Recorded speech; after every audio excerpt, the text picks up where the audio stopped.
Welcome back to Firm Foundation Proverb Planning. We've walked through the wilderness and we've heard the final words of Moses. But now the time for talking is over. It's time for taking. This channel exists to help you stop being a visitor to your dreams and start being a possessor. If you are ready to claim the territory God has promised your family, hit that subscribe button. Let's cross over together. The book of Joshua is the book of new beginnings. Moses, the great leader, is dead. A new generation is standing at the edge of the Jordan River. They aren't looking at a desert anymore, they are looking at a destiny. But between them and the promise are walled cities, giants, and a river that looks impossible to cross. Joshua is the man tapped by God to lead them. And God doesn't give him a weapon, He gives him a mindset. In Joshua chapter 1, verse 9, God says, "Have I not commanded you? Be strong and courageous. Do not be afraid. Do not be discouraged." Relate this to your life today. We often wait to feel brave before we start a business or lead our family. But courage isn't the absence of fear. It's doing it while your hands are shaking because God said go.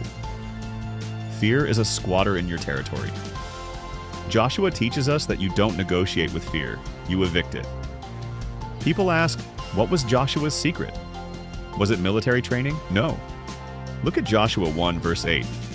"This book of the law shall not depart from your mouth, but you shall meditate on it day and night." God tells him that true success, biblical prosperity, comes from one thing: the Word. If you want your planning to work, if you want your finances to stabilize, you have to saturate your mind with the Proverbs. Success is a side effect of obedience. If this mission to build a firm foundation is speaking to your heart, take a moment to like this video so we can reach more leaders like you. We all have a Jericho. Maybe it's a mountain of debt. Maybe it's a broken relationship that feels like a fortress. In Joshua chapter 6, God gives a strategy that makes no sense to the world. March in silence, then shout. Sometimes your breakthrough doesn't come from working harder. It comes from worshiping louder. It comes from trusting God's timing even when the walls aren't moving yet.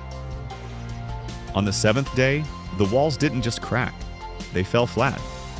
Your obstacle is not permanent. It's just waiting for your shout of faith. Finally, at the end of his life, Joshua gathers everyone one last time. He doesn't ask them to be perfect. He asks them to be decided. Joshua 24, verse 15. "Choose for yourselves this day whom you will serve. But as for me and my house, we will serve the Lord." This is the ultimate relatable moment. In a world with 1,000 distractions, you have to draw a line in the sand for your family. You have to decide that your house will be a sanctuary of faith, not a den of compromise. Listen to these words inspired by the crossing.